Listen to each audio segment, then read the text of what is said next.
Hello दोस्तों, क्या आप जानते हैं कि हमारे हिंदुस्तान में एक ऐसा पत्थर पाया जाता था जिसको अगर लोहे से टच कर देते हैं तो वो लोहा भी सोने में बन जाता था। जी हाँ दोस्तों, ये पत्थर हमारे देश में ही नहीं बल्कि अलग अलग माइथोलॉजी और अलग अलग कॉन्टिनेंट्स में भी फेमस है। जैसे कि ग्रीक माइथोलॉजी में किंग मिदास और हमारे जो इंग्लैंड की माइथोलॉजी है वहां पे फिलोसोफर स्टोन, लेकिन एट द एंड हम इसे जानते हैं सिर्फ पारस पत्थर के नाम से। तो चलिए आज हम इसी पत्थर के बारे में पूरी जानकारी आपको देंगे और इसके काले अतीत के बारे में आपको बताएंगे।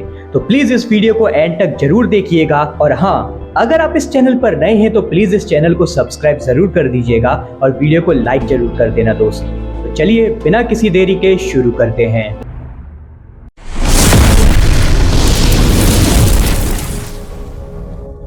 पारस पत्थर के बारे में ये कहा जाता है कि ये वो पत्थर था जिसको अगर आप लोहे से भी टच कर देते हैं तो वो लोहा भी सोने में कन्वर्ट हो जाता था। और ये कहा जाता है कि ये हमारे ही देश के एक राज्य भोपाल से 50 किलोमीटर दूर रायसेन के राजा के पास था। इसी पारस पत्थर के चक्कर में उस किले पर कई बार आक्रमण हुए हैं और जब रायसेन के राजा हार गए थे तो उन्होंने गुस्से में आके उस पत्थर को अपने ही सामने जो उनका जो किला है उसी के अंदर एक तालाब है, उसी तालाब में फेंक दिया था। और उसके बाद से ही आज तक कोई भी उस तालाब से पारस पत्थर को निकाल नहीं पाया है। यहां तक कि इंडियन गवर्नमेंट ने भी कई बार ट्राई किया उस पत्थर को निकालने का, लेकिन नहीं निकाल पाई है। पर ऐसा क्यों? ऐसा इसलिए क्योंकि उस तालाब के अंदर ऐसे ऐसे जाल बिछे हुए हैं कि कोई भी इंसान उसकी तलहटी तक जा ही नहीं पाता है। और जो जाने की कोशिश करता है तो उसकी या तो किसी रहस्यमय तरीके से मृत्यु हो जाती है या फिर वो दिमागी रूप से पागल हो जाता है। और ऐसा इसलिए कहा जाता है क्योंकि ये जो पारस पत्थर है इसके साथ मान्यता जुड़ी हुई है।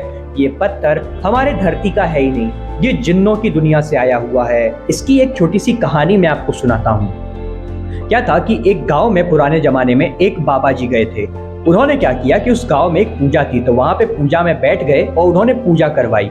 पूजा होने के बाद में उस गांव का जो मुखिया था उसका एक दोस्त था, वो जिन्न था। उस जिन्न ने उस मुखिया को एक पत्थर दिया था। मैं आपको पारस पत्थर बता रहा हूँ बोलकर। जो मुखिया था वो बाबा जी की पूजा से बहुत खुश हुआ क्योंकि बाबा जी की पूजा के तुरंत बाद ही उस गांव में बारिश हुई और इस साल अन्न बहुत अच्छा हुआ। तो गांव वालों ने बाबा जी का सम्मान करने के लिए उनको बुलाया वापस। लेकिन सम्मान करते समय बाबा जी ने तो सोचा कि कुछ खाने पीने को मिल जाएगा तो उनका आगे का गुजारा हो जाएगा। लेकिन जो गांव का मुखिया है उसने वही पत्थर उठा के बाबा जी के झोली में डाल दिया। कहा कि बाबा जी ये पत्थर आप ले लो।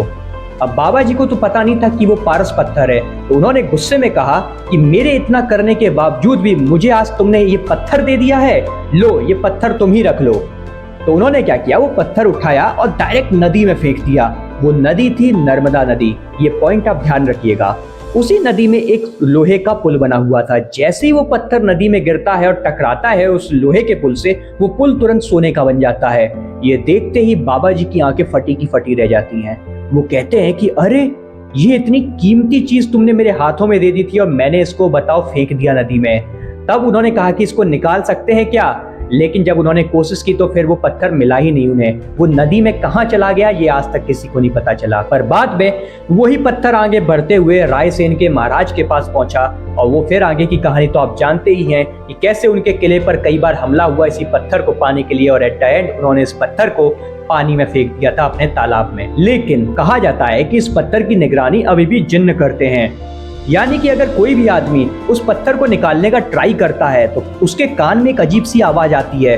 जो लोग हैं वो बताते हैं कि उनके कानों में जो आवाज आती है वो कहती है कि इस पत्थर को निकालने की कोशिश मत करना, नहीं तो जान से हाथ धो बैठोगे। लेकिन अगर कोई नहीं मानता है और फिर कोशिश करता है तो उसी समय वो दिमागी रूप से पागल हो जाता है। और नहीं तो अगर वो किसी तरह बच भी जाता है उस टाइम, अगर वो घर जाता है तो उसको एक एंटिटी दिखती है। वो एंटिटी उसके सभी घर वालों को दिखेगी अगर घर वाले भी होंगे साथ में तो। लेकिन एट द एंड क्या होता है कि उस आदमी की उस एंटिटी के दिखने के तुरंत बाद ही कुछ ही दिनों में रहस्यमय तरीके से मृत्यु हो जाती है। ये तो इसका था एक काला सच। दूसरा काला सच है दोस्तों, आपने इल्यूमिनाटी के बारे में तो सुना ही होगा। ये एक बहुत ही सीक्रेट सोसाइटी है जो कुछ लोग कहते हैं कि साइंस पे बेस्ड है, कुछ लोग कहते हैं कि डेविल की पूजा करते हैं। लेकिन ये सीक्रेट सोसाइटी का मानना है कि पारस पत्थर, जिसको वो लोग फिलोसोफर स्टोन्स के नाम से जानते हैं, इसके अंदर किसी भी इंसान को अमर करने की ताकत है। क्योंकि ये पत्थर हमारे धरती का है ही नहीं, ये जिन्नों की दुनिया से आया हुआ है। इसके अंदर उनकी इमॉर्टैलिटी की पावर है।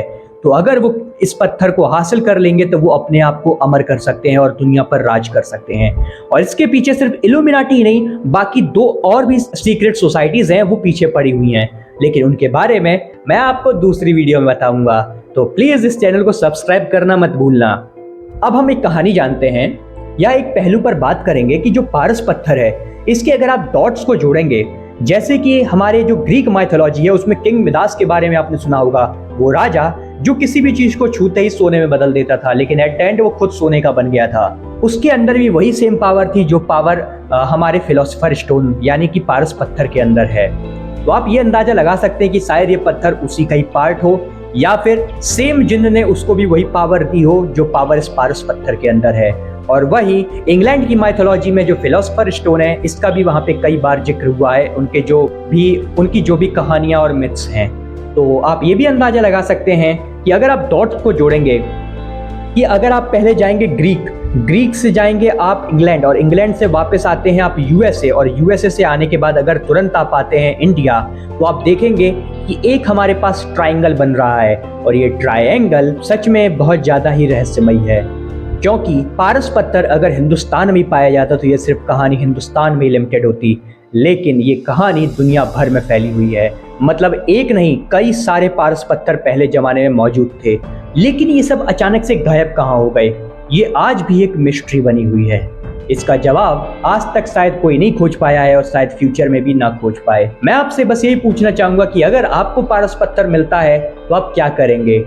आप खुद के लिए यूज करेंगे या फिर लोक कल्याण में यूज करेंगे, या फिर आप इल्यूमिनाटी जैसी संस्था के साथ हाथ मिलाएंगे और खुद को अमर करने की कोशिश करेंगे? ये देखना बहुत ही रोमांचक होगा। अब चलिए मैं आपको थोड़ा सा रायसेन के किले का इतिहास बता देता हूँ। तो रायसेन का जो किला है वो 1200 ईस्वी पूर्व में बनाया हुआ था, और ये आज भी भोपाल से 50 किलोमीटर दूर स्थित पहाड़ी पर आपको अभी भी शान से खड़ा हुआ मिलेगा। लेकिन जब युद्ध में रायसेन के राजा हार गए थे, उसके बाद से ये किला वीरान है। और हाँ दोस्तों, ये किला one of the haunted sites में से भी एक है। तो अगर आप चाहते हैं कि मैं इस किले के ऊपर एक सेपरेट वीडियो बनाऊं और इसके हॉन्टेड किस्सों के बारे में बताऊं, तो मुझे कमेंट में जरूर बताना। और मिलते हैं दोस्तों ऐसी ही एक अमेजिंग और रहस्यमय वीडियो में। Till then guys, thank you और अपना ध्यान रखिएगा।